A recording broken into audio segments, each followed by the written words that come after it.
دوستو السلام علیکم۔ امید کرتا ہوں آپ سب خیریت و عافیت سے ہوں گے۔ اللہ کریم میرے تمام دوستوں کو اپنی حفظ و امان میں رکھے، آمین۔ دوستو، کچھ دن پہلے جناب افضل مراد صاحب نے ہندوستان میں کرناٹک میوزک پر ایک ہندوستانی اسکالر ڈاکٹر آرتی ویدی کی ایک لیکچر انگلش میں شیئر کی تھی، اور چونکہ ان دنوں میں کافی مصروف تھا اس لیے میں اس پر اپنی رائے نہیں دے سکا۔ اب میں اس ویڈیو پر کچھ اپنا تبصرہ پیش کرنا چاہتا ہوں۔ دوستو، اصل میں اس لیکچر کے 3 حصے ہیں۔ پہلے حصے میں شریمتی آرتی ویدی صاحبہ نے برہما اور برہمن کی تعریف کی ہے۔ عام طور پر برہمن ہندوؤں کی ایک ذات ہے جو دیگر ذاتوں سے معتبر اور مقدس سمجھی جاتی ہے۔ دیگر ڈاکٹر صاحبہ نے لفظ برہمن کے کئی معنی بیان کیے ہیں، یعنی برہمن کو لفظ برہما سے ماخوذ کیا جاتا ہے۔ برہما یعنی خالق کائنات۔ ہندو میتھالوجی یعنی دیو مالائی قصوں کے مطابق اس کائنات کا خالق یعنی تخلیق کرنے والا خالق کائنات برہما ہے، بلکہ برہما نے نہ صرف کائنات کی تخلیق کی بلکہ دیگر علوم و فنون کی بھی تخلیق کی ہے۔ اسی طرح ان تمام علوم و فنون کا علم رکھنے والا برہمن کہلائے گا۔ تمام ہندوازم کی مقدس کتابوں یعنی ویدوں کا علم رکھنے والا بھی برہمن کہلائے گا۔ ایک جگہ شریمتی جی نے استاد یعنی گرو کو بھی برہمن بتایا ہے۔ دوسرے حصے میں محترمہ نے کسی آرٹیکل میں لکھے گئے اس اعتراض کا جواب دینے کی کوشش کی ہے کہ ہندوستان خاص طور پر کرناٹک کی موسیقی اور دیگر فنون پر برہمن سامراج کی اجارہ داری ہے، اور وہ غیر برہمن کو اس قابل نہیں سمجھتے کہ انہیں شاگردی میں لیں یا انہیں یہ خاص مقدس علم سکھائیں، اور دلیل کے طور پر کچھ غیر برہمنوں کے نام لیے جنہوں نے برہمنوں سے تعلیم لی اور نام کمایا۔ شریمتی جی تیسرے حصے میں عوام سے مخاطب ہیں اور اپنے جذبات کا اس طرح اظہار کرتے ہوئے کہہ رہی ہے اور موسیقی کی خوبصورت پہلوؤں کی طرف اشارہ کر رہی ہے، اور اس بات پر زور دے رہی ہے کہ نہ صرف کلاسیکی موسیقی اور دیگر علوم کو زندہ رکھا جائے بلکہ اس سے بڑی روایات استاد شاگرد یعنی شش و گرو کے رشتے اور احترام کو بھی قائم رکھا جائے۔ شریمتی جی نے اپنے لیکچر میں ایک بات کہی جو بظاہر ایک جملہ ہے لیکن اس کے اندر ایک بہت ہی خوبصورت فلسفی ہے۔ وہ یہ کہ موسیقی صرف سننے کی چیز نہیں بلکہ یہ محسوس کرنے کی چیز ہے۔ میرے خیال میں اس جملے کی تشریح کی ضرورت نہیں ہے، مگر میں ایک جگہ ڈاکٹر ویدی سے اختلاف کروں گا۔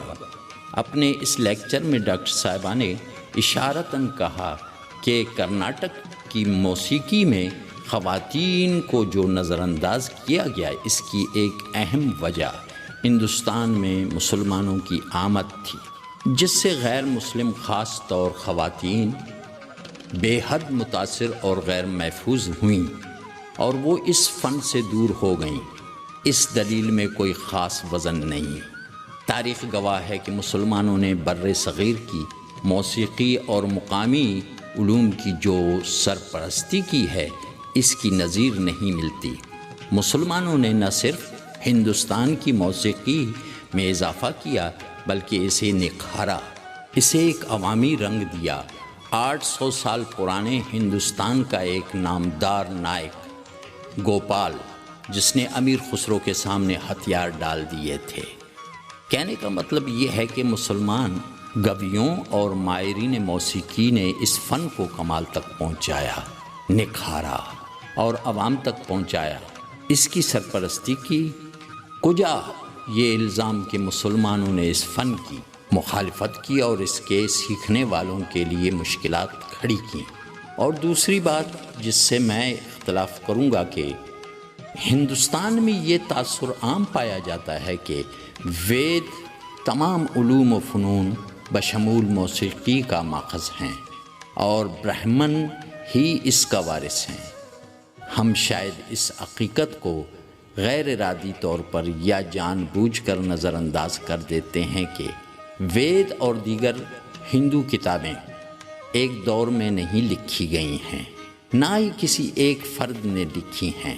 یہ مختلف زمانوں میں لکھی گئی ہیں اور وقت وقت کے ساتھ ان میں ترامیم بھی ہوتی رہی ہیں۔ بات کرناٹک کی موسیقی کی ہو رہی ہے تو ساؤتھ انڈیا بشمول کرناٹکا کے علاقے لوگ قدیم دراوڑ یا ڈراویڈین نسل سے تعلق رکھتے ہیں، اور یہ لوگ ہزاروں سالوں سے آرٹ، کلچر، روایات، زبان، رقص و موسیقی، فن مجسمہ سازی کے اصل وارث ہیں۔ مہر گڑھ، موہنجو دڑو، ہڑپا، ٹیکسلا اور ہندوستان کے کئی ایک انڈس ویلی سویلائزیشن کے آثار اس بات کی گواہی دیتے ہیں کہ قدیم دراوڑی تہذیب کے اثرات جو ہندوستانی خاص طور پر کرناٹک کی موسیقی پر پڑے، ان کو چھپانا اور نظر انداز کرنا اور ساری کی ساری فنون کا ماخذ ویدوں کو قرار دینا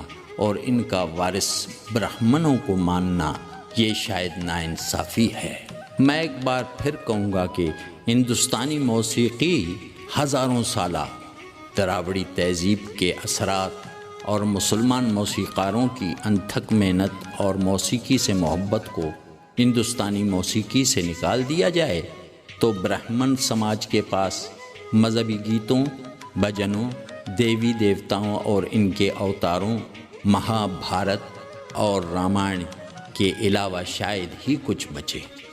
یہ مسلمان ہی تھے جنہوں نے موسیقی کو مندروں کی چار دیواری سے باہر نکالا اور اسے پنڈتوں، پانڈوؤں اور پجاریوں کے ہاتھوں سے آزاد کرا کر عوام الناس تک پہنچایا۔ مسلم دور میں جو موسیقی نے ترقی کی اسے کیسے بھلایا جا سکتا ہے؟ دھرپد، خیال، استائی، ٹھمری، دادرے، ٹپے، ہوری، دھمار، ترانے، کجری، دوہے، نقش و گل، سیرے، شادی بیاہ کے گیت، غزل، ان تمام گائکی کے صنفوں کا صحرا مسلمان گائکوں کے سر جاتا ہے۔ آخر میں افضل مراد صاحب کا شکر گزار ہوں کہ کوئی نقطہ ڈھونڈ لاتے ہیں اور ہمیں بولنے کا موقع فراہم کرتے ہیں۔ والسلام، آپ سب کا اختر جنال زہری۔